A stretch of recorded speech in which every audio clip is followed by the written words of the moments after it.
क्या आपने कभी ऐसा महसूस किया है कि आप अपनी जिंदगी जी तो रहे हैं, लेकिन अंदर कहीं गहराई में कुछ खो गया है? बाहर से सब ठीक लगता है, काम, लक्ष्य, सपने, लेकिन दिल के किसी कोने में एक अजीब सा खालीपन रहता है। अब सोचिए, अगर एक दिन आपको पता चले कि वो खोई हुई चीज आपकी अपनी आत्मा है, और अगर उसे वापस पाने के लिए आपको अपने ही मन की सबसे अंधेरी और रहस्यमय दुनिया में उतरना पड़े तो? दुनिया के महान मनोवैज्ञानिकों में से एक कार्ल गुस्ताव जंग के साथ कुछ ऐसा ही हुआ। उन्होंने महसूस किया कि सारी किताबें, सारे सिद्धांत और सारी समझ होने के बावजूद वो अपनी आत्मा से दूर हो चुके हैं, और तभी उन्होंने एक ऐसा फैसला लिया जिसने उनकी पूरी जिंदगी बदल दी। उन्होंने तय किया कि अब वह दुनिया को नहीं, अपने ही मन की गहराइयों को खोजेंगे। लेकिन उन्हें नहीं पता था कि इस यात्रा में उन्हें ऐसे अनुभव होने वाले हैं जो सामान्य इंसान को पागल भी बना सकते हैं। और यहीं से शुरू होती है उनकी खतरनाक लेकिन रहस्यमय यात्रा।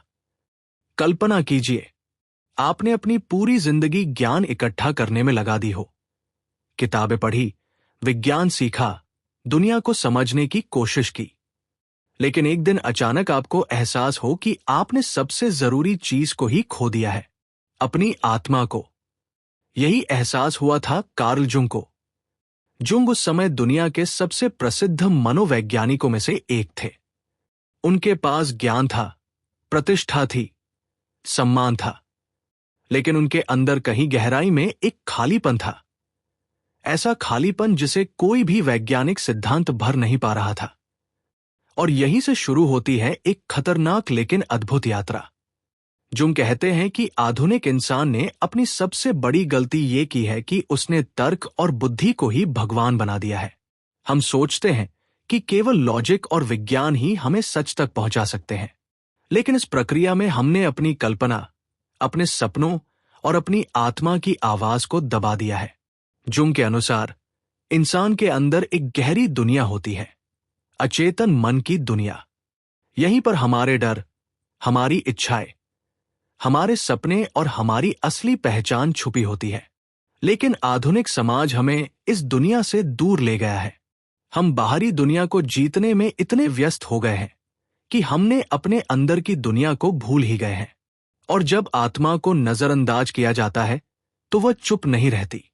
वो हमें बेचैनी, भ्रम और मानसिक संघर्ष के रूप में संकेत देती है। जुंग कहते हैं कि भविष्य का रास्ता आसान नहीं है। अगर इंसान सच में खुद को समझना चाहता है तो उसे अपने अंदर उतरना होगा। उसे अपने अंधेरे हिस्सों का सामना करना होगा, अपने डर, अपनी कमजोरियों और उन सच्चाइयों का सामना करना होगा जिनसे हम अक्सर भागते हैं। ये रास्ता आराम का नहीं है, ये रास्ता अनिश्चितता और खोज का है। लेकिन जुंग मानते हैं कि यही रास्ता आने वाले समय का रास्ता है। वो रास्ता जहां इंसान केवल बाहरी सफलता के पीछे नहीं भागेगा, बल्कि अपने अंदर की गहराइयों को भी समझेगा। और इसी क्षण जुंग एक साहसिक निर्णय लेते हैं। वो तय करते हैं कि अब वो केवल दुनिया का अध्ययन नहीं करेंगे, बल्कि अपने ही मन की रहस्यमय दुनिया में उतरेंगे। उन्हें नहीं पता कि वहां उन्हें क्या मिलेगा, ज्ञान, पागलपन या कोई ऐसा सच जो पूरी मानवता को बदल सकता है। लेकिन एक बात तय है, ये यात्रा अब शुरू हो चुकी है, और आगे जो होने वाला है वो जुंग की जिंदगी ही नहीं, बल्कि मनोविज्ञान की दुनिया को भी हमेशा के लिए बदल देगा। कल्पना कीजिए कि एक दिन आपको अचानक ये एहसास हो जाए कि आपने अपनी ही आत्मा को खो दिया है। कार्ल जुंग के साथ भी कुछ ऐसा ही हुआ। अपनी जिंदगी के एक मोड़ पर जुंग को महसूस हुआ कि वो बाहर की दुनिया को तो बहुत अच्छे से समझते हैं, लोगों के मन को पढ़ सकते हैं, उनकी समस्याओं का विश्लेषण कर सकते हैं, लेकिन अपने ही अंदर की दुनिया उनसे दूर होती जा रही थी। उन्हें लगा कि उनकी आत्मा उनसे कहीं खो गई है, और तभी उन्होंने एक अजीब लेकिन साहसिक फैसला लिया। उन्होंने ठान लिया कि वह अपनी खोई हुई आत्मा को फिर से खोजेंगे। लेकिन यह खोज बाहर की दुनिया में नहीं थी, ये खोज उनके अपने ही मन की गहराइयों में होने वाली थी। जुंग बताते हैं कि इंसान अक्सर अपनी जिंदगी में इतना व्यस्त हो जाता है, काम, समाज, महत्वाकांक्षा और सफलता के पीछे भागते भागते कि वह अपनी आत्मा की आवाज को सुनना ही बंद कर देता है। धीरे धीरे आत्मा हमसे दूर चली जाती है, लेकिन जब आत्मा दूर जाती है तो जीवन में एक अजीब खालीपन पैदा हो जाता है, एक ऐसी बेचैनी जिसे शब्दों में समझाना मुश्किल होता है। जुंग के साथ भी यही हुआ। और फिर एक दिन उनकी आत्मा जैसे उनसे बात करने लगी। उनके अंदर से एक आवाज आई, एक ऐसी आवाज जो उन्हें अपने भीतर की दुनिया की ओर बुला रही थी। यह आवाज उन्हें कह रही थी कि अगर उन्हें सच में खुद को समझना है तो उन्हें अपने भीतर की अजीब, रहस्यमयी और कभी कभी डरावनी दुनिया में उतरना होगा। लेकिन ये यात्रा आसान नहीं थी। इस रास्ते पर उन्हें अपने अहंकार को छोड़ना था, अपने विश्वासों को चुनौती देनी थी और उन सच्चाइयों का सामना करना था जिनसे वो पहले कभी नहीं टकराए थे। जुंग समझ जाते हैं कि आत्मा को दोबारा पाने के लिए उन्हें अपने अंदर की हर आवाज को सुनना होगा, चाहे वो कितनी भी अजीब क्यों न लगे। यही वो पल था जब उन्होंने अपने अंदर की दुनिया के दरवाजे खोल दिए। अब वह केवल एक वैज्ञानिक या मनोवैज्ञानिक नहीं रहे, अब वो एक खोजी बन चुके थे, अपने ही मन की रहस्यमयी यात्रा के खोजी। और इस खोज में उन्हें ऐसे अनुभव होने वाले थे जो सामान्य तर्क से परे थे। दृश्य, प्रतीक और रहस्यमयी मुलाकातें। लेकिन जुंग जानते थे कि अगर उन्हें अपनी आत्मा को फिर से पाना है तो उन्हें इस यात्रा को अंत तक पूरा करना ही होगा। और यहीं से उनकी सबसे गहरी और रहस्यमयी मानसिक यात्रा की शुरुआत होती है। जब कार्ल जुंग अपनी खोई हुई आत्मा को फिर से खोजने की यात्रा शुरू करते हैं तो उन्हें जल्दी ही एक चौंकाने वाली सच्चाई का एहसास होता है। वो समझने लगते हैं कि आत्मा और ईश्वर के बीच एक गहरा और रहस्यमयी संबंध है। लेकिन यह संबंध वैसा नहीं है जैसा हम आमतौर पर धर्म या समाज में सुनते हैं। जुंग बताते हैं कि इंसान अक्सर भगवान को बाहर खोजता है, मंदिरों में, किताबों में, धार्मिक नियमों में। लेकिन असली सच्चाई शायद इससे कहीं ज्यादा गहरी है। उनकी आत्मा उन्हें यह समझाने लगती है कि ईश्वर केवल बाहर की दुनिया में नहीं, बल्कि इंसान के अंदर भी मौजूद हो सकता है। यह विचार जितना शक्तिशाली है उतना ही खतरनाक भी, क्योंकि अगर ईश्वर हमारे अंदर है तो इसका मतलब है कि हमें अपनी आत्मा की आवाज को सुनना होगा। और वह आवाज हमेशा आसान नहीं होती। कभी कभी आत्मा हमें ऐसे रास्तों पर ले जाती है जो समाज की सोच से अलग होते हैं। कभी वह हमें हमारे डर, हमारी कमजोरियों और हमारे छुपे हुए अंधेरे का सामना करवाती है। जुंग धीरे धीरे महसूस करते हैं कि उनकी आत्मा सिर्फ एक भावना नहीं है, बल्कि वह एक जीवित शक्ति की तरह है, एक मार्गदर्शक जो उन्हें उनकी असली पहचान तक ले जाना चाहती है। लेकिन इस रास्ते पर एक बड़ी चुनौती है। अगर इंसान अपनी आत्मा की आवाज को सच में सुनना शुरू कर दे तो उसे अपने पुराने विश्वासों को तोड़ना पड़ सकता है। उसे उन चीजों पर सवाल उठाने पड़ सकते हैं जिन्हें वो हमेशा से सच मानता आया है। और यही कारण है कि बहुत से लोग इस रास्ते से डरते हैं। लेकिन जुंग जानते थे कि अगर उन्हें सच्चाई तक पहुंचना है तो उन्हें इस डर को पार करना ही होगा।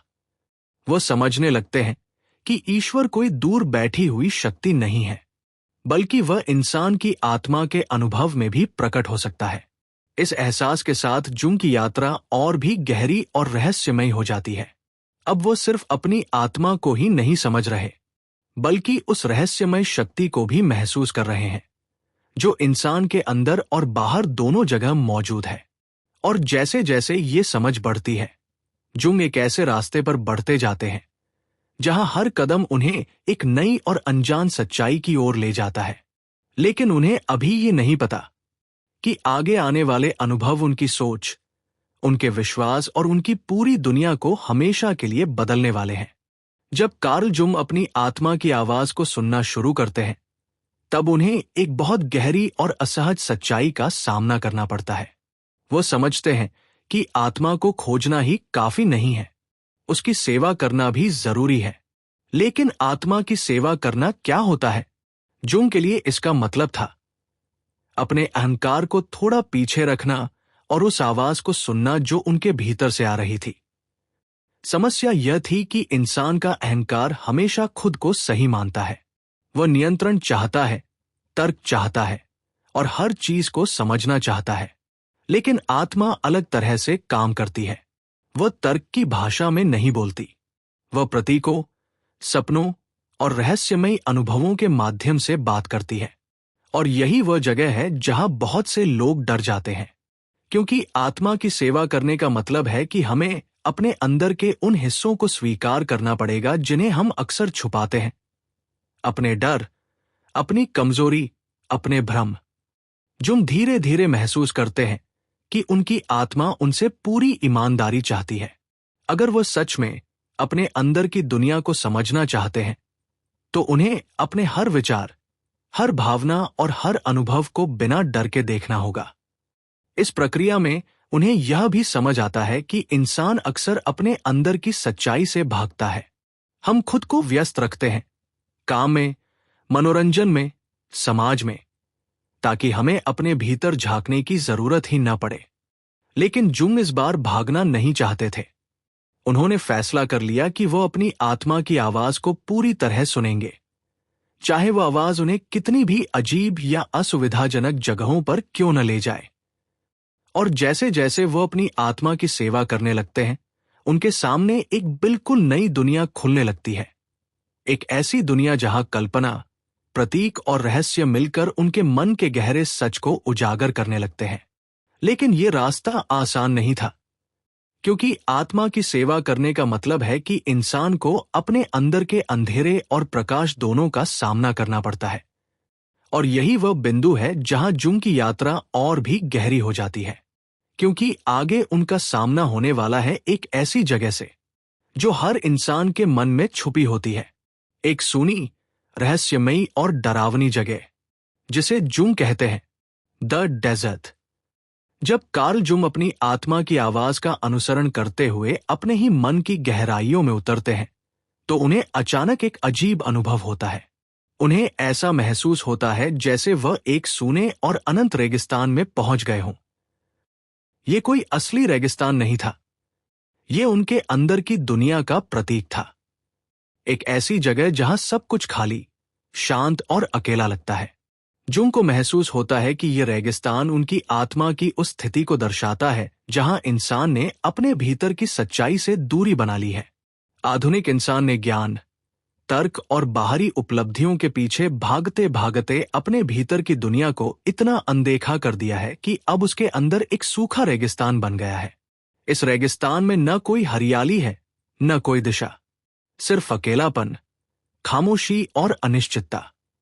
और यही वह जगह है जहां बहुत से लोग रुक जाते हैं, क्योंकि ये अनुभव डरावना हो सकता है। जब इंसान अपने अंदर की इस खाली जगह को देखता है, तो उसे एहसास होता है कि उसकी जिंदगी में बहुत सी चीजें सिर्फ दिखावा थी। लेकिन जुंग इस बार पीछे नहीं हटते। वह समझ जाते हैं कि इस रेगिस्तान से गुजरना जरूरी है, क्योंकि यही वह जगह है जहां इंसान अपने पुराने भ्रमों को छोड़ता है और अपनी असली पहचान की खोज शुरू करता है। यह रेगिस्तान एक परीक्षा की तरह है, एक ऐसी परीक्षा जो ये तय करती है कि क्या इंसान सच में खुद को समझना चाहता है या नहीं। जुंग महसूस करते हैं कि इस सूनेपन के पीछे एक गहरा अर्थ छुपा हुआ है। कभी कभी आत्मा हमें खालीपन में ले जाती है ताकि हम अपने पुराने विचारों, अपने अहंकार और अपने झूठे विश्वासों से मुक्त हो सके। और जब इंसान इस खालीपन को स्वीकार कर लेता है, तब उसके अंदर एक नई समझ जन्म लेने लगती है। लेकिन यह यात्रा अभी और भी गहरी होने वाली थी, क्योंकि इस रेगिस्तान के बाद जुंग को उतरना था अपने मन की एक और भी डरावनी और रहस्यमयी जगह में। एक ऐसी जगह जहां इंसान का सामना होता है अपने सबसे गहरे डर और अंधेरे से। और यही से शुरू होता है अगला अध्याय, descent into hello in the future. रेगिस्तान की उस सूनी और खामोश दुनिया से गुजरने के बाद कार्ल जुंग को अचानक ये एहसास होता है कि उनकी यात्रा अब और भी खतरनाक होने वाली है, क्योंकि अब उन्हें उतरना है अपने मन के उस हिस्से में जिससे हर इंसान डरता है, नरक। लेकिन यह कोई धार्मिक कहानी वाला नरक नहीं था। यह था इंसान के मन का अंधेरा हिस्सा, जहां उसके डर, उसके पाप, उसकी कमजोरियां और उसके छुपे हुए विचार रहते हैं। जुंग समझते हैं कि अगर इंसान सच में खुद को समझना चाहता है तो उसे इस अंधेरे से भागना नहीं चाहिए, उसे इसके अंदर उतरना होगा। और यही वह पल है जब जुंग अपने जीवन का सबसे साहसिक कदम उठाते हैं। वह तय करते हैं कि वह अपने अंदर के नरक में उतरेंगे, उस अंधेरे का सामना करेंगे जिसे लोग अक्सर पूरी जिंदगी छुपाते रहते हैं। जैसे जैसे वह इस गहराई में उतरते हैं, उन्हें एहसास होता है कि इंसान के अंदर अच्छाई और बुराई दोनों साथ रहते हैं। हम अक्सर खुद को अच्छा समझते हैं और अपने अंदर के अंधेरे को नजरअंदाज कर देते हैं, लेकिन सच ये है कि जब तक हम अपने अंदर के इस अंधेरे को पहचानते नहीं, तब तक हम खुद को पूरी तरह समझ ही नहीं सकते। जुंग के लिए ये अनुभव बेहद तीव्र और डरावना था। उन्हें महसूस होने लगा कि उनका अहंकार टूट रहा है, उनकी पुरानी सोच, उनके विश्वास और उनकी पहचान धीरे धीरे बिखर रही है। लेकिन इसी टूटने में एक नई शुरुआत छुपी थी, क्योंकि जब इंसान अपने सबसे अंधेरे हिस्से को स्वीकार कर लेता है, तभी वह सच में बदलना शुरू करता है। जुंग समझ जाते हैं कि ये नरक में उतरना असल में एक जरूरी प्रक्रिया है, एक ऐसी प्रक्रिया जो इंसान को अपने असली स्वरूप के करीब ले जाती है। ये यात्रा आसान नहीं है, लेकिन इसके बिना आत्मा की सच्ची समझ संभव नहीं। और जैसे जैसे जुंग इस अंधेरे में आगे बढ़ते हैं, उनके सामने एक और चौंकाने वाला सच आता है कि इंसान के अंदर जो आत्मा और अंधेरा है, उनके बीच एक गहरा संघर्ष चल रहा है। और यही संघर्ष उनकी यात्रा को और भी रहस्यमयी और खतरनाक बना देता है। लेकिन जुंग अभी रुकने वाले नहीं थे, क्योंकि इस अंधेरे के बाद आने वाला था एक ऐसा क्षण जो उनके मन और आत्मा के बीच के संघर्ष को और भी स्पष्ट करने वाला था। और यहीं से शुरू होता है अगला अध्याय, स्प्लिटिंग ऑफ द स्पिरिट।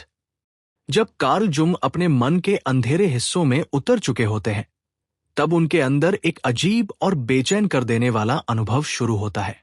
उन्हें ऐसा महसूस होने लगता है जैसे उनके अंदर कुछ टूट रहा है या बंट रहा है।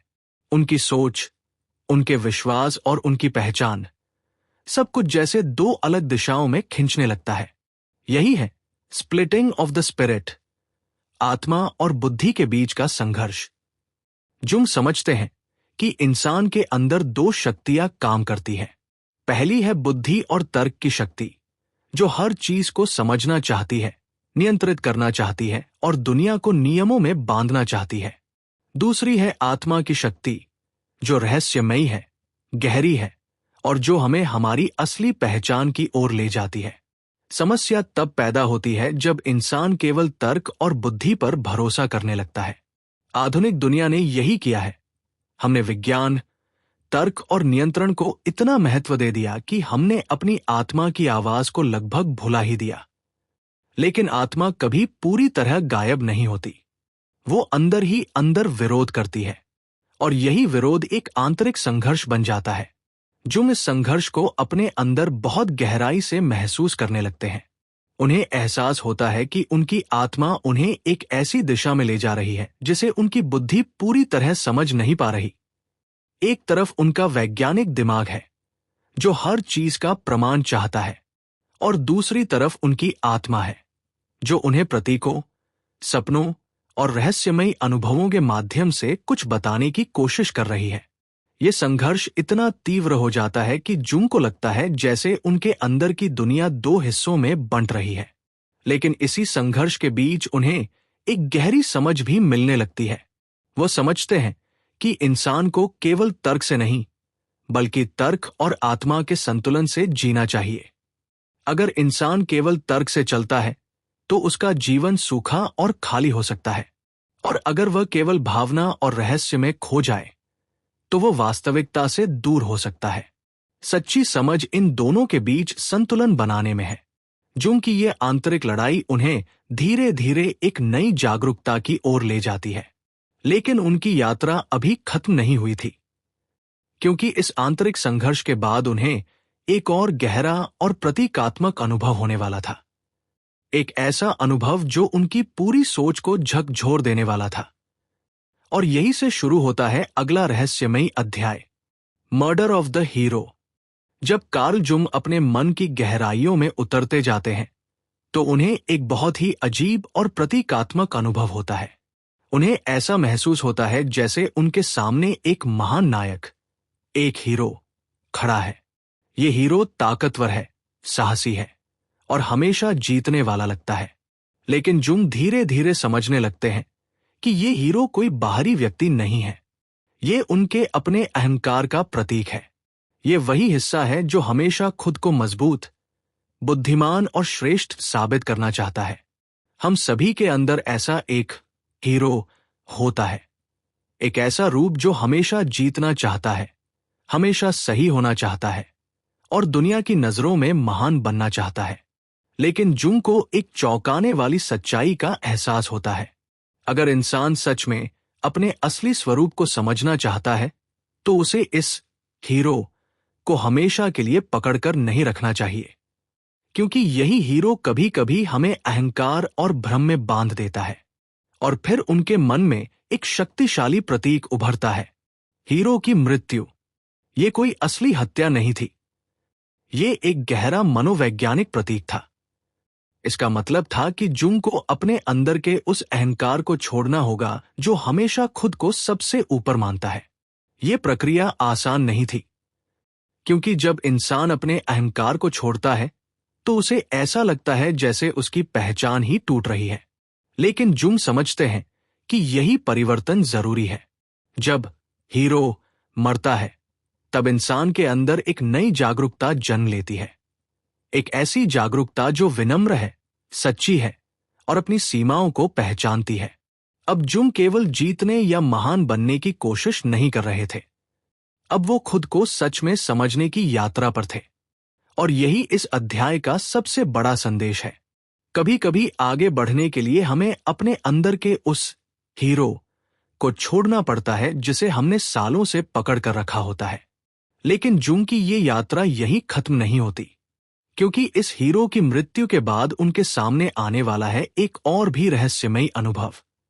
एक ऐसा अनुभव जहां एक नई और शक्तिशाली आध्यात्मिक समझ जन्म लेने वाली है। और यही से शुरू होता है अगला अध्याय, the conception of the God. जब कार्ल जुंग अपने अंदर के हीरो के अहंकार को छोड़ देते हैं तब उनके मन में एक बिल्कुल नया अनुभव जन्म लेने लगता है। उन्हें एहसास होता है कि जब इंसान अपने अहंकार को छोड़ देता है तब उसके अंदर एक नई समझ और एक नई शक्ति पैदा हो सकती है। जुंग कहते हैं कि इंसान अक्सर भगवान को बाहर खोजता है, मंदिरों में, धार्मिक किताबों में या किसी महान शक्ति के रूप में जो हमसे बहुत दूर कहीं मौजूद है। लेकिन अपनी गहरी मानसिक यात्रा के दौरान जुंग को एक अलग ही सच्चाई का अनुभव होता है। उन्हें महसूस होने लगता है कि ईश्वर का जन्म इंसान के अंदर भी हो सकता है। ये कोई धार्मिक या पारंपरिक विचार नहीं था, ये एक गहरा मनोवैज्ञानिक अनुभव था। जुंग समझने लगते हैं कि जब इंसान अपने अहंकार को छोड़ देता है और अपने भीतर की सच्चाई को स्वीकार करता है तब उसके अंदर एक नई चेतना जन्म लेती है, एक ऐसी चेतना जो उसे जीवन के गहरे अर्थ से जोड़ देती है। जुंग इस अनुभव को गॉड का जन्म कहते हैं। लेकिन यहां गॉड का मतलब कोई बाहरी शक्ति नहीं है, यह उस उच्च चेतना का प्रतीक है जो इंसान के अंदर तब पैदा होती है जब वो खुद को सच में समझना शुरू करता है। ये अनुभव जितना शक्तिशाली था उतना ही रहस्यमय भी था, क्योंकि अब जुंग को महसूस होने लगा कि उनकी यात्रा केवल अपने मन को समझने की यात्रा नहीं रही, अब ये एक आध्यात्मिक खोज बन चुकी थी। लेकिन इस नई चेतना के जन्म के साथ एक नई जिम्मेदारी भी आती है, क्योंकि जब इंसान अपने अंदर की इस शक्ति को पहचान लेता है तो उसे अपनी जिंदगी को भी उसी समझ के अनुसार बदलना पड़ता है। जुंग समझ जाते हैं कि उनकी यात्रा अभी और भी गहरी होने वाली है, क्योंकि इस नई समझ के बाद उन्हें अपने मन की दुनिया में कुछ और रहस्यमयी अनुभव होने वाले थे। ऐसे अनुभव जो उन्हें ऐसे प्रतीकों और मुलाकातों तक ले जाने वाले थे जिन्हें सामान्य तर्क से समझना मुश्किल है। और यही से शुरू होता है अगला अध्याय, मिस्टीरियम एनकाउंटर। जैसी कार्ल जुंग ने अपने अंदर की नई चेतना का अनुभव किया, उन्हें अचानक ये एहसास हुआ कि उनकी यात्रा अब और भी रहस्यमयी और असामान्य मोड़ पर पहुंच चुकी है। ये मोड़ था मिस्टीरियम एनकाउंटर, एक ऐसी मुलाकात जिसे शब्दों में बयान करना मुश्किल है। जुंग महसूस करते हैं कि वह अब सिर्फ अपने मन के प्रतीकों और सपनों के साथ नहीं, बल्कि एक गहरे रहस्यमयी अस्तित्व से सीधे संपर्क में है। ये अनुभव कुछ ऐसा था जैसे उनकी आत्मा और चेतना एक अज्ञात शक्ति से संवाद करने लगी हो, एक शक्ति जो उन्हें उनकी खुद की गहराई, उनकी भयावहताओं और उनके अज्ञात हिस्सों से रूबरू कर रही थी। इस मुलाकात में जुंग को एहसास होता है कि सत्य और रहस्य हमेशा बाहर नहीं मिलते। कभी कभी उन्हें भीतरी अनुभव और प्रतीकों के माध्यम से ही खोजा जा सकता है। वे देखते हैं कि हर प्रतीक, हर सपना और हर दृश्य उनके मन के अंधेरे और प्रकाश दोनों हिस्सों का प्रतिनिधित्व करता है। यह भय भी है, भ्रम भी है, लेकिन साथ ही अद्भुत ज्ञान और गहरी समझ भी है। जुंग के लिए ये मुलाकात एक तरह का आंतरिक संवाद बन जाती है। वो समझने लगते हैं कि मानव जीवन में सबसे बड़ा साहस है अपने अंदर की गहराई में उतरना, अपनी असली आत्मा का सामना करना और उसे स्वीकार करना। लेकिन इस मुलाकात का सबसे रोमांचक हिस्सा यह था कि जुंग को पता चलता है उनकी आत्मा केवल उनकी ही नहीं, बल्कि सभी मानवता की रहस्यमयी चेतना से जुड़ी हुई है। ये एहसास उन्हें डरा भी रहा था और मोहित भी कर रहा था, क्योंकि अब उन्हें समझ में आया कि हर व्यक्ति की आत्मा, हर प्रतीक, हर अनुभव किसी न किसी गहरे रहस्य का हिस्सा है। और यही रहस्य जुंग को उनकी पूरी यात्रा के अगले अध्याय की ओर ले जाता है, एक ऐसा अध्याय जो उनके मन और आत्मा के गहरे संबंध को और भी प्रकट करेगा। और इसी रहस्यमयी खोज के बाद शुरू होता है अगला अध्याय, दी 7 सर्मन्स टू द डेड। अपनी रहस्यमयी मानसिक यात्रा में इतने गहरे उतरने के बाद कार्ल जुंग को धीरे धीरे ये महसूस होने लगता है कि अब वो सिर्फ खोज करने वाले व्यक्ति नहीं रहे, अब उन्हें समझने और सीखने का समय आ गया है। और यहीं से शुरू होता है अध्याय इंस्ट्रक्शन। इस चरण में जुंग को ऐसा लगता है जैसे उनकी आत्मा उन्हें कुछ महत्वपूर्ण सिखाना चाहती है, ऐसी बातें जो सामान्य बुद्धि से नहीं बल्कि गहरे अनुभव से समझी जाती है। जुंग महसूस करते हैं कि इंसान अक्सर सोचता है कि वह सब कुछ जानता है। हम अपने ज्ञान, अपनी शिक्षा और अपने तर्क पर गर्व करते हैं, लेकिन आत्मा की दुनिया में एक अलग ही नियम चलता है। यहां अहंकार से नहीं बल्कि विनम्रता से सीखना पड़ता है। जुंग को समझ आता है कि अगर इंसान सच में अपने भीतर की सच्चाई को समझना चाहता है तो उसे पहले ये स्वीकार करना होगा कि वह सब कुछ नहीं जानता। कभी कभी सबसे बड़ी बुद्धिमानी यही होती है कि इंसान खुद को एक विद्यार्थी माने। इस अध्याय में जुंग बताते हैं कि जीवन में कई ऐसे अनुभव होते हैं जिन्हें हम तुरंत समझ नहीं पाते, लेकिन अगर हम धैर्य रखें और अपने अंदर की आवाज को सुने तो धीरे धीरे उन अनुभवों का अर्थ खुलने लगता है। जुंग ये भी समझते हैं कि इंसान को अपने भीतर की दुनिया से सीखना होगा, अपने सपनों से, अपने डर से, अपने प्रतीकों से, क्योंकि यही चीजें हमें हमारी असली पहचान के करीब ले जाती हैं। लेकिन इस सीख का एक कठिन हिस्सा भी है। जब इंसान अपने भीतर की सच्चाई को देखता है तो उसे अपने भ्रम और अपनी कमजोरियों का सामना भी करना पड़ता है, और यही वो क्षण होता है जहां असली परिवर्तन शुरू होता है। जुंग के लिए इंस्ट्रक्शन का मतलब केवल ज्ञान प्राप्त करना नहीं था, बल्कि अपने भीतर के अनुभवों को समझना और उनसे जीवन की सच्चाई सीखना था। अब उनकी यात्रा केवल रहस्यमयी अनुभवों की नहीं रही, अब ये समझ और जागरूकता की यात्रा बन चुकी थी। लेकिन इस समझ के बाद एक अंतिम चरण अभी बाकी था, एक ऐसा चरण जहां जुंग अपनी इस पूरी यात्रा का अर्थ समझने वाले थे।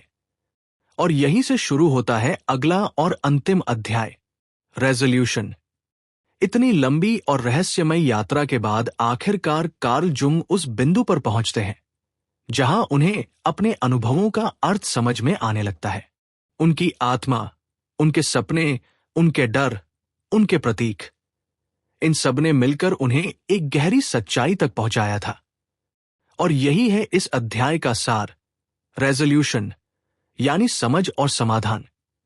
जुंग को एहसास होता है कि उनकी पूरी यात्रा का उद्देश्य किसी रहस्यमय शक्ति को खोज लेना नहीं था। असल उद्देश्य था खुद को समझना। उन्होंने महसूस किया कि इंसान के अंदर प्रकाश भी है और अंधेरा भी, साहस भी है और डर भी, ज्ञान भी है और भ्रम भी। लेकिन जब तक इंसान इन दोनों पक्षों को स्वीकार नहीं करता, तब तक वह सच में पूर्ण नहीं बन सकता। जुंग समझ जाते हैं कि अपने अंदर के अंधेरे से भागना नहीं चाहिए, क्योंकि वही अंधेरा हमें हमारे अंदर छुपी हुई सच्चाई से मिलाता है। उनकी यात्रा ने उन्हें यह भी सिखाया कि जीवन केवल तर्क और बुद्धि से नहीं चलता। इंसान को अपने सपनों, प्रतीकों और अपनी आत्मा की आवाज को भी समझना सीखना होगा। अब जुंग के लिए ये यात्रा खत्म नहीं हुई थी, बल्कि ये उनके जीवन की नई शुरुआत थी। उन्होंने तय किया कि अब वो अपने अनुभवों को केवल अपने तक सीमित नहीं रखेंगे। वो इन गहरी समझों को दुनिया के साथ साझा करेंगे, ताकि लोग अपने मन और आत्मा को बेहतर तरीके से समझ सके। और यही समझ आगे चलकर उनके मनोविज्ञान के महान सिद्धांतों की नींव बनी। इस पूरी यात्रा का अंतिम संदेश बहुत गहरा है। अगर इंसान सच में खुद को समझना चाहता है, तो उसे अपने भीतर की यात्रा करने का साहस रखना होगा, क्योंकि असली खोज बाहर की दुनिया में नहीं, हमारे अपने भीतर छुपी होती है। अपनी आंतरिक यात्रा में आगे बढ़ते हुए कार्ल जुंग को एक बहुत ही अजीब और रहस्यमयी अनुभव होता है। एक दिन उन्हें ऐसा महसूस होता है जैसे वह एक अनजानी जगह पर खड़े हैं, और तभी उनके सामने एक अजीब सा व्यक्ति प्रकट होता है। उसका चेहरा लाल है, उसकी उपस्थिति रहस्यमयी है, और उसकी आंखों में एक अजीब सी चमक है। जुंग उसे कहते हैं, द रेड वन। ये व्यक्ति किसी साधारण इंसान जैसा नहीं लगता। उसकी बातें अजीब है, उसका व्यवहार रहस्यमयी है, और उसकी हंसी में एक तरह की शरारत छुपी हुई है। जुंग को जल्दी ही एहसास हो जाता है कि यह मुलाकात सिर्फ एक कल्पना नहीं है, ये उनके अंदर के एक प्रतीकात्मक रूप से सामना है। द रेड वन एक ऐसे हिस्से का प्रतीक है जो इंसान के अंदर छुपा होता है, एक ऐसा हिस्सा जो बुद्धि और तर्क से अलग है। वो हंसी मजाक करता है, दुनिया को हल्के में लेता है, और जीवन को बहुत गंभीरता से नहीं देखता। जुंग को यह देखकर हैरानी होती है कि यह अजीब व्यक्ति कभी कभी उनसे ज्यादा समझदार बातें कर देता है, जैसे वह उन्हें यह सिखाना चाहता हो कि जीवन केवल गंभीरता, ज्ञान और तर्क से नहीं चलता। कभी कभी जीवन में हास्य, खेल और हल्कापन भी उतना ही जरूरी होता है। द रेड वन जैसे जुंग को चुनौती दे रहा था, उनकी गंभीरता को, उनके ज्ञान को और उनकी सोच को। वह उन्हें यह दिखाना चाहता था कि इंसान के अंदर केवल एक ही रूप नहीं होता, हमारे अंदर कई अलग अलग व्यक्तित्व होते हैं, कुछ गंभीर, कुछ शरारती, कुछ रहस्यमयी। और अगर इंसान सच में खुद को समझना चाहता है, तो उसे इन सभी रूपों को पहचानना होगा। जुंग धीरे धीरे समझने लगते हैं कि ये मुलाकात केवल अजीब अनुभव नहीं है, ये उनके मन के एक ऐसे हिस्से से सामना है जो उन्हें जीवन को एक नए नजरिए से देखने की सीख दे रहा है। लेकिन ये यात्रा अभी और भी रहस्यमयी होने वाली थी, क्योंकि द रेड वन से मुलाकात के बाद जुंग को अपने मन की दुनिया में एक और अजीब और रहस्यमयी जगह दिखाई देने वाली थी। एक ऐसा स्थान जो रहस्यों से भरा हुआ था। और वहीं से शुरू होता है अगला अध्याय, the castle in the forest.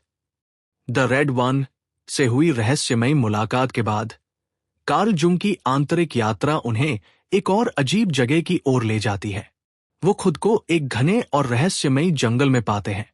चारों तरफ सन्नाटा है, ऊंचे ऊंचे पेड़ हैं, और ऐसा लगता है जैसे ये जगह किसी गहरे रहस्य को छुपाए बैठी हो। जुंग धीरे धीरे उस जंगल के अंदर आगे बढ़ते हैं, और तभी उनकी नजर दूर एक पुराने और रहस्यमयी किले पर पड़ती है। जंगल के बीच खड़ा वो किला जैसे किसी दूसरी दुनिया का हिस्सा लगता है। जुंग के मन में उत्सुकता भी है और थोड़ा डर भी, लेकिन उनकी आंतरिक खोज उन्हें आगे बढ़ने के लिए मजबूर करती है।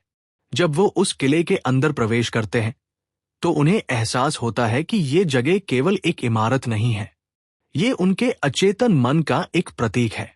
किले के अंदर का माहौल शांत लेकिन भारी है, जैसे वहां पुराने विचार, पुरानी यादें और छुपे हुए रहस्य मौजूद हो। यही उनकी मुलाकात होती है एक रहस्यमयी और गंभीर व्यक्ति से। यह व्यक्ति बहुत शांत है, गहराई से सोचने वाला है, और उसकी मौजूदगी में एक अजीब सा सम्मान और भय दोनों महसूस होते हैं। जुंग को लगता है जैसे ये व्यक्ति ज्ञान और परंपरा का प्रतीक है, एक ऐसा रूप जो जीवन को गहराई से समझता है। इस मुलाकात के दौरान जुंग को महसूस होता है कि इंसान के मन में केवल नए विचार ही नहीं होते, बल्कि पुराने विश्वास, प्राचीन ज्ञान और गहरे प्रतीक भी छुपे होते हैं। ये किला जैसे इंसान के मन का वो हिस्सा है जहां सदियों का अनुभव और समझ छुपी होती है। लेकिन इस रहस्यमयी जगह में अभी और भी रहस्य छुपे हुए थे, क्योंकि इस किले के बाद जुंग की मुलाकात होने वाली थी एक ऐसे व्यक्ति से जो समाज के सबसे साधारण और अनदेखे लोगों का प्रतिनिधित्व करता था। और यहीं से शुरू होता है अगला अध्याय, वन ऑफ द लोली। जंगल के रहस्यमयी किले से निकलने के बाद कार्ल जुंग की आंतरिक यात्रा उन्हें एक बिल्कुल अलग अनुभव की ओर ले जाती है। अब तक उन्होंने अपने मन की दुनिया में कई रहस्यमयी और शक्तिशाली प्रतीकों से मुलाकात की थी, लेकिन इस बार उनके सामने आता है एक बहुत साधारण और गरीब व्यक्ति। वह कोई राजा नहीं है, कोई ज्ञानी संत नहीं है, और ना ही कोई रहस्यमयी शक्ति। वो बस एक सामान्य इंसान है, थका हुआ, कमजोर और समाज की नजरों में महत्वहीन। जुंग पहले तो हैरान हो जाते हैं। उनके मन में सवाल उठता है, मेरी आंतरिक यात्रा में ये साधारण व्यक्ति क्यों आया? लेकिन धीरे धीरे उन्हें एहसास होता है कि यह मुलाकात बेहद महत्वपूर्ण है। यह व्यक्ति इंसान के उस हिस्से का प्रतीक है जिसे हम अक्सर नजरअंदाज कर देते हैं। हम हमेशा महान बनने की कोशिश करते हैं, शक्ति, ज्ञान, सफलता और महानता के पीछे भागते हैं, लेकिन हम भूल जाते हैं कि हमारे अंदर एक विनम्र, कमजोर और साधारण इंसान भी रहता है।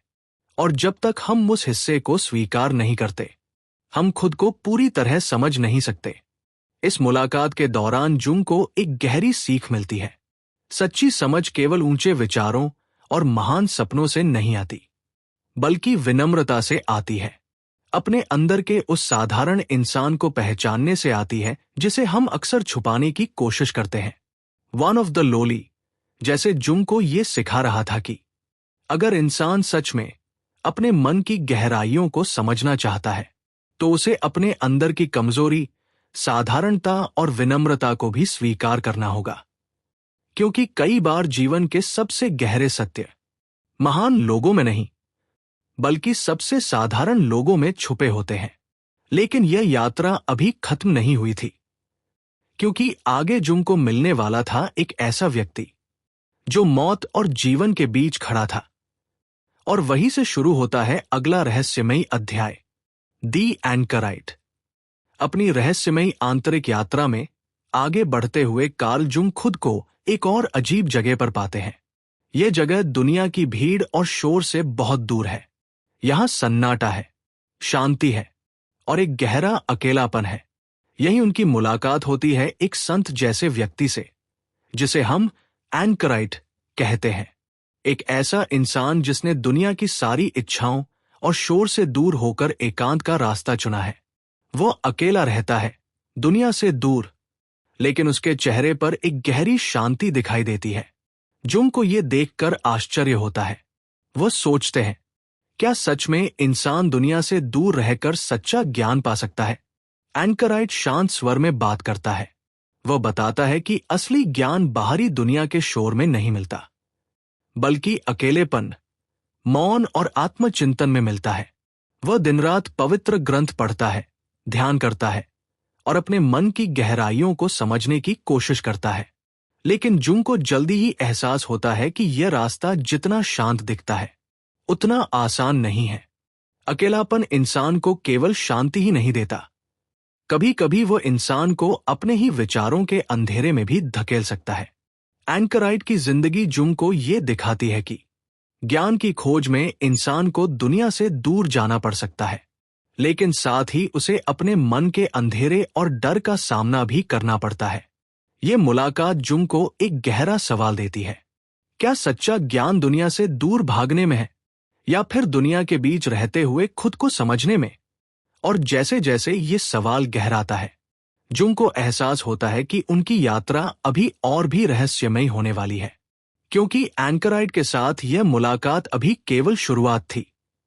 अगले दिन होने वाली बातचीत में उन्हें मिलने वाला था एक ऐसा विचार जो उनकी सोच को पूरी तरह बदल देने वाला था। और यहीं से शुरू होता है अगला अध्याय, दी एंकराइट डाइज टू, डे 2।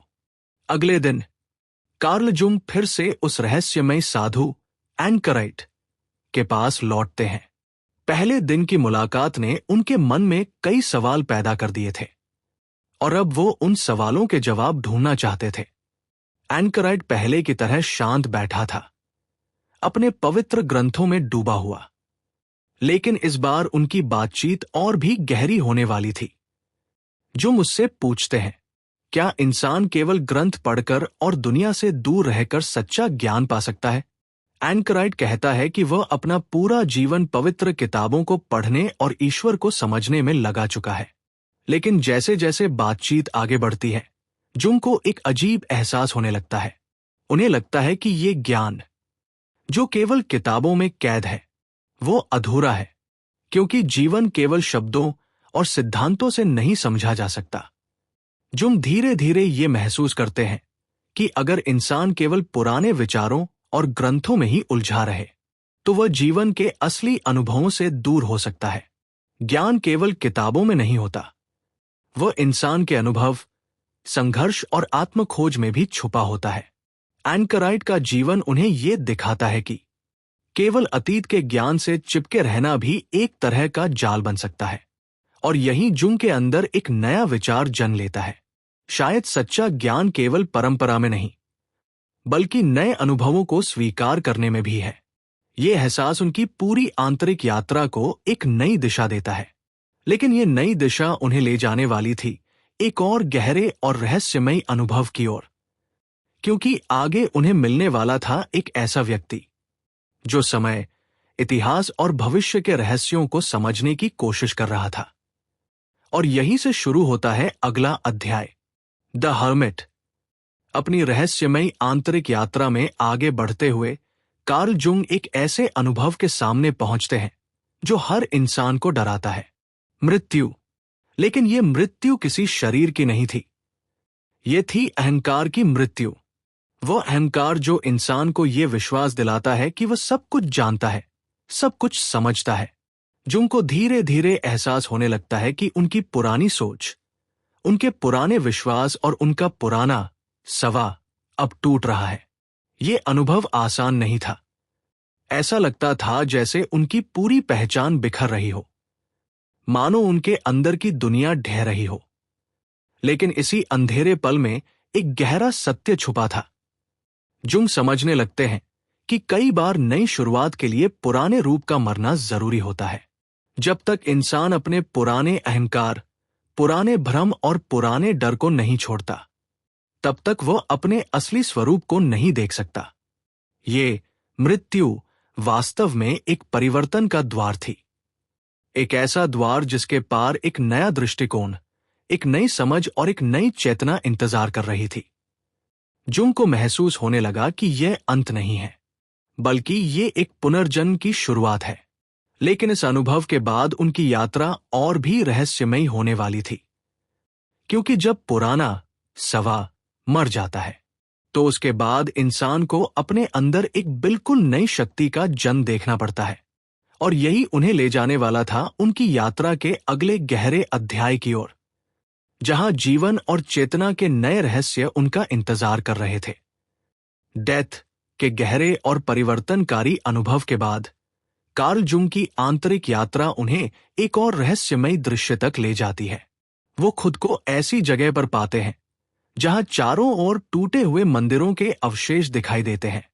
ये मंदिर अब खंडहर बन चुके हैं, दीवारें टूटी हुई हैं, स्तंभ गिर चुके हैं, और वहां एक अजीब सी खामोशी फैली हुई है। लेकिन यह सिर्फ पत्थरों के खंडहर नहीं थे। जुंग धीरे धीरे समझने लगते हैं कि ये मंदिर मानवता के पुराने विश्वासों और विचारों के प्रतीक हैं। एक समय था जब लोग इन मंदिरों को पवित्र मानते थे, उन पर भरोसा करते थे और अपनी पूरी आस्था उन पर टिकाए रखते थे। लेकिन समय के साथ साथ वो विश्वास टूट गए। पुरानी सोच, पुराने देवता और पुराने विचार सब धीरे धीरे झहने लगे। जुंग इस दृश्य को देखकर एक गहरी सच्चाई महसूस करते हैं। मानव इतिहास में कई बार ऐसा हुआ है। जब पुराने विचार और विश्वास टूटते हैं, तभी नए विचार जन्म लेते हैं। इन खंडहरों के बीच खड़े होकर जुंग को एहसास होता है कि इंसान का मन भी कुछ ऐसा ही है। हमारे अंदर भी कई पुराने विश्वास, पुराने डर और पुराने विचार छुपे होते हैं।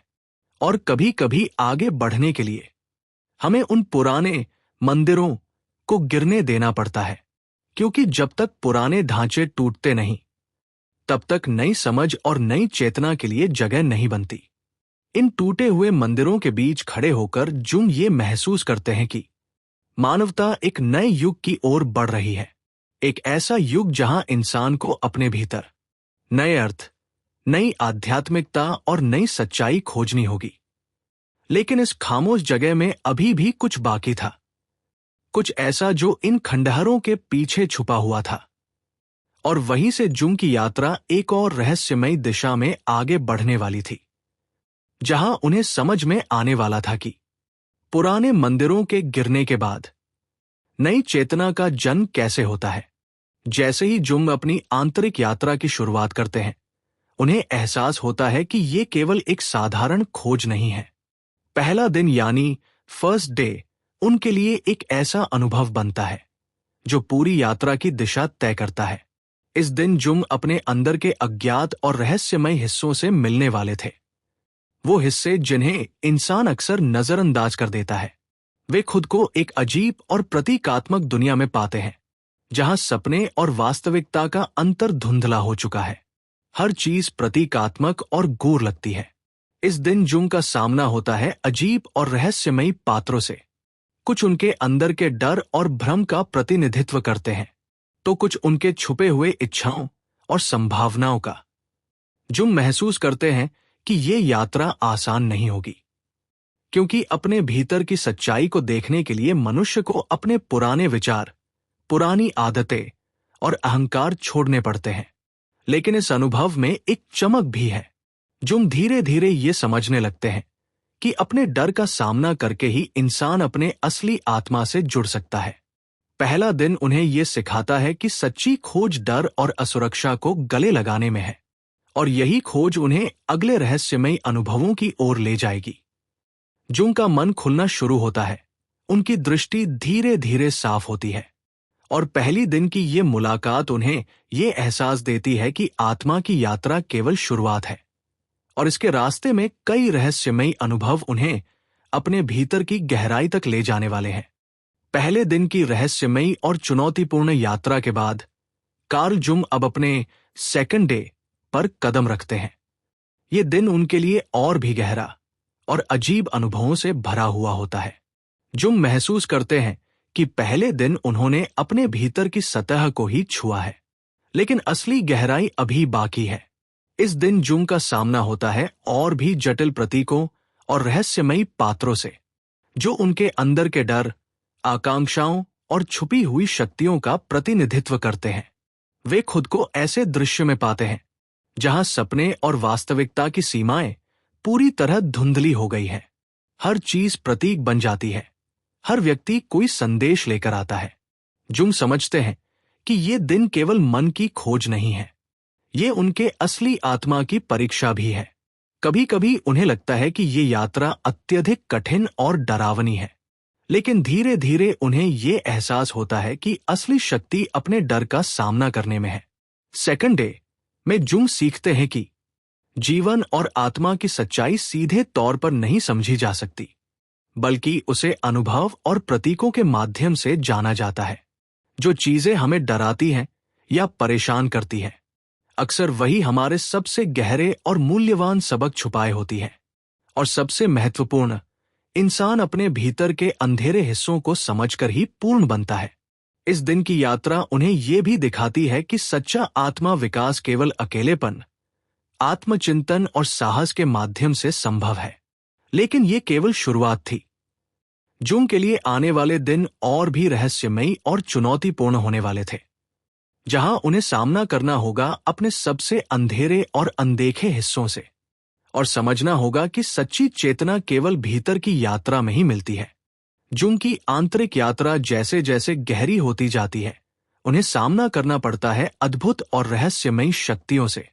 द इनकेंटेशंस यानी मंत्रों और जादुई शब्दों का ये अध्याय उनकी आंतरिक दुनिया का एक ऐसा रहस्य खोलता है जो शब्दों और प्रतीकों की शक्ति से जुड़ा है।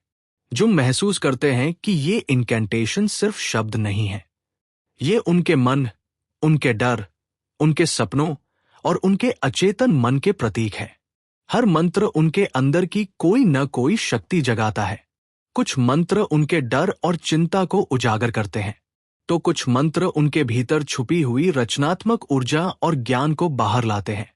इस अनुभव में जुंग को यह एहसास होता है कि शब्दों में शक्ति होती है। प्रतीक और मंत्र हमारे अचेतन मन को दिशा देते हैं, और जो हम सोचते हैं, महसूस करते हैं और कहते हैं, वो हमारी अंदर की दुनिया और बाहरी वास्तविकता दोनों को प्रभावित करता है। जुंग धीरे धीरे सीखते हैं कि केवल सोचने और समझने से आत्मा का विकास नहीं होता, बल्कि जादुई और प्रतीकात्मक क्रियाओं का अनुभव भी उतना ही जरूरी है। द इनकेंटेशंस उन्हें ये दिखाते हैं कि कभी कभी जीवन की सबसे गहरी सच्चाई आश्चर्यजनक, रहस्यमयी और जादुई प्रतीकों में छुपी होती है, और यही मंत्र जुंग को उनकी आंतरिक चेतना की गहराई तक ले जाते हैं, जहां उन्हें खुद की वास्तविक शक्ति और संभावनाओं का पता चलता है। लेकिन ये केवल शुरुआत थी। जुंग की यात्रा अभी और भी रहस्यमयी होने वाली थी, क्योंकि उनके सामने आने वाले थे और भी अद्भुत प्रतीक और रहस्यमयी पात्र, जो उन्हें अपने आत्मा और अचेतन मन की अंतिम गहराई तक ले जाने वाले थे। जुंग की आंतरिक यात्रा में एक नया अध्याय शुरू होता है, the opening of the egg. इस अध्याय में जुंग एक अद्भुत और प्रतीकात्मक अनुभव का सामना करते हैं। वे खुद को एक अंडे के सामने पाते हैं, एक ऐसा अंडा जो न केवल भौतिक है, बल्कि उनके अंदर के नए जीवन और संभावनाओं का प्रतीक भी है। जुंग महसूस करते हैं कि इस अंडे को खोलना आसान नहीं है। ये उनके अंदर छुपी शक्ति, ज्ञान और चेतना को उजागर करने वाला है। जैसे ही अंडा खुलता है, एक नई दुनिया जुंग के सामने प्रकट होती है। ये दुनिया उनके अचेतन मन की गहराई, उनके छुपे हुए सपने, डर और संभावनाओं का प्रतीक है। ये अनुभव जुंग को ये सिखाता है कि हर नई शुरुआत के लिए साहस चाहिए। असली परिवर्तन तब आता है जब हम अपने अंदर के अज्ञात हिस्सों को स्वीकार करते हैं, और कभी-कभी जीवन के सबसे महत्वपूर्ण रहस्य अंदर से बाहर आने के लिए इंतजार कर रहे प्रतीकों में छुपे होते हैं। The opening of the egg Jung को यह समझाने की कोशिश करता है कि हमारे अंदर एक असीमित क्षमता का बीज हमेशा मौजूद होता है, लेकिन यह बीज तभी फलता है जब हम अपने डर और पुराने विचारों की खोल खोल कर सामना करते हैं। जुंग का ये अनुभव दर्शाता है कि मनुष्य का सच्चा विकास केवल बाहरी ज्ञान या तर्क से नहीं, बल्कि आत्मा के भीतर के प्रतीकों और अनुभवों से होता है। और जैसे ही ये अंडा खुलता है, जुंग को एहसास होता है कि एक नई चेतना, नई समझ और नए दृष्टिकोण का जन्म हुआ है। लेकिन ये जन्म केवल शुरुआत थी। उनके आगे आने वाले अनुभव और भी रहस्यमयी, चुनौतीपूर्ण और बदल देने वाले थे। जुंग की आंतरिक यात्रा की गहराई अब उन्हें एक ऐसे अनुभव तक ले जाती है जो हर इंसान के लिए डरावना और चुनौतीपूर्ण है, हेल यानी नरक। लेकिन यह नरक कोई भौतिक स्थान नहीं था। यह उनके अंदर की दुनिया का अंधेरा, उनके डर और अनसुलझी भावनाओं का प्रतीक था। जुंग खुद को एक ऐसे अजीब और भयावह वातावरण में पाते हैं जहां हर तरफ अंधेरा, आग और शोर फैला हुआ है। लेकिन यह सिर्फ डर पैदा करने के लिए नहीं था। यह उनके अपने अचेतन मन की गहराइयों में झांकने का अवसर था। इस नरक में जुंग का सामना होता है उनके अंदर के भय, अपराध बोध और अवांछित इच्छाओं से। वे देखते हैं कि वह हिस्सा जिसे उन्होंने हमेशा नजरअंदाज किया, वो अब सामने आ चुका है। जुंग को एहसास होता है कि नरक का अनुभव केवल दंड नहीं है, बल्कि ये एक शिक्षा और चेतना का माध्यम है। जो चीजें हमें अंदर से परेशान करती हैं, वही हमारे सबसे बड़े सबक और विकास के मौके हैं। डर और अंधेरे का सामना करने से ही इंसान अपने असली आत्मा और सच्चाई तक पहुंच सकता है। जुंग धीरे धीरे ये समझने लगते हैं कि ये नरक उनके लिए एक परिवर्तनकारी अनुभव है। ये अनुभव उन्हें अपने भीतर छुपी शक्तियों, नई समझ और आत्मज्ञान की दिशा दिखाता है। हेल उन्हें यह सिखाता है कि जीवन में सबसे कठिन और डरावने अनुभव भी एक नए सृजन और आत्मा की खोज का द्वार हो सकते हैं। लेकिन ये अनुभव उन्हें केवल डर और संघर्ष तक नहीं ले जाता। यह उन्हें उनके आत्मा के सबसे गहरे और शक्तिशाली हिस्सों तक पहुंचने की तैयारी कराता है। जुंग की आंतरिक यात्रा अब उन्हें एक अत्यंत अंधेरे और चुनौतीपूर्ण अनुभव तक ले जाती है। द सैक्रिफिशियल मर्डर, यानी बलिदान और हत्या का रहस्य। इस अध्याय में जुंग खुद को एक रहस्यमय दृश्य के सामने पाते हैं। ये दृश्य भयावह और प्रतीकात्मक दोनों है। वे देखते हैं कि किसी को बलिदान दिया जा रहा है, लेकिन यह बलिदान केवल शारीरिक नहीं है। यह असली बलिदान उनकी पुरानी सोच, अहंकार और पुराने विश्वासों का है। जुंग को एहसास होता है कि जीवन में सच्ची चेतना और आत्मा का विकास अक्सर कठिन और दर्दनाक परिवर्तन के माध्यम से आता है। कभी कभी हमें अपने पुराने सवा, अहंकार और खुद के बनाए भ्रम को मारना पड़ता है, ताकि नई चेतना और सच्चा आत्मा जन्म ले सके। यह दृश्य जुंग को अंदर से झकझोर देता है। उनका सामना होता है उन हिस्सों से जिन्हें उन्होंने हमेशा नजरअंदाज किया। उनकी भय, दोषबोध और छुपी हुई इच्छाएं। द सैक्रिफिशियल मर्डर उन्हें यह दिखाता है कि बलिदान केवल किसी को खो देने का नाम नहीं है। बलिदान का अर्थ है अपने भीतर पुराने और बेकार मानसिक ढांचों को खत्म करना। केवल तभी इंसान अपने भीतर सच्ची शक्ति और नई समझ को पा सकता है। जुंग ये महसूस करते हैं कि ये अनुभव जितना डरावना है, उतना ही महत्वपूर्ण और परिवर्तनकारी भी है।